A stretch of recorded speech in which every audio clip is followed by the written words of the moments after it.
ভাই বোনেরা, আজকে যারা দেশের এইরকম পরিস্থিতি তৈরি করতে চায় তাদের ব্যাপারে আপনাদেরকে সতর্ক থাকতে হবে, কারণ তারা অরাজক পরিস্থিতি সৃষ্টি করতে চাইছে। তারা যদি অরাজক পরিস্থিতি সৃষ্টি হয়, এই খাল কাটা বন্ধ হয়ে যাবে সারা বাংলাদেশে। ক্ষতিগ্রস্ত কে হবে? তারা যদি অরাজক পরিস্থিতি সৃষ্টি করে তাহলে ফ্যামিলি কার্ডের যে বিতরণ, সেই বিতরণ বন্ধ হয়ে যাবে। ক্ষতিগ্রস্ত কে হবে? তারা যদি অরাজক পরিস্থিতি সৃষ্টি করে তাহলে কৃষক কার্ডের বিতরণ বন্ধ হয়ে যাবে। ক্ষতিগ্রস্ত কে হবে?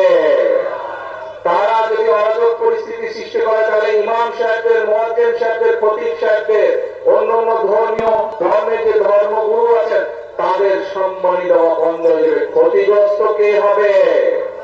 প্রিয় ভাই বোনেরা, তারা যদি অরাজক পরিস্থিতি সৃষ্টি করে রাস্তাঘাট বন্ধ করে তাহলে গ্রামের বাচ্চাদেরকে যে আমরা নতুন স্কুল ড্রেস দিতে চাইছি, গ্রামের বাচ্চাদেরকে স্কুল ব্যাগ দিতে চাইছি, সেই প্রক্রিয়া বন্ধ হয়ে যাবে। ক্ষতিগ্রস্ত কে হবে? গ্রামের বাচ্চারা হবে।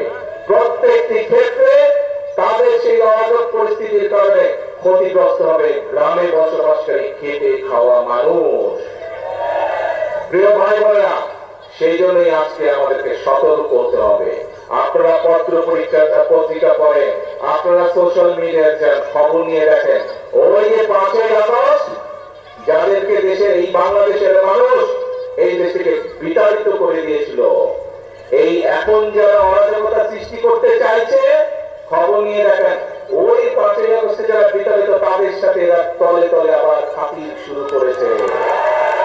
যেইভাবে 96 সালে করেছিল, যেইভাবে 86 সালে করেছিল, তাদের সাথে নতুন কয়েকটি লেজও গজিয়েছে, সুন্দর ছোট ছোট লেজও গজিয়েছে।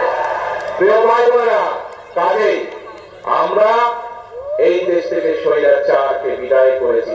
বাংলাদেশের জনগণ রাজপথে নেমে স্বৈরাচারকে বিদায় করেছে এই দেশ থেকে। যেই স্বৈরাচার বাংলাদেশের মানুষের ভোটের অধিকারকে কেড়ে নিয়েছিল, যেই স্বৈরাচার বাংলাদেশের মানুষের কথা বলার অধিকার কেড়ে নিয়েছিল, যেই স্বৈরাচার বাংলাদেশের খেটে খাওয়া মানুষ, গ্রামে বসবাসকারী মানুষের সকল প্রকার উন্নয়ন বলাদের বন্ধ করে দিয়েছিল, সেই স্বৈরাচারকে এই বাংলাদেশের মানুষ ছাত্র জনতা এক রাজপথে একত্রিত হয়ে তাদেরকে এই দেশ থেকে বের করে দিয়েছে।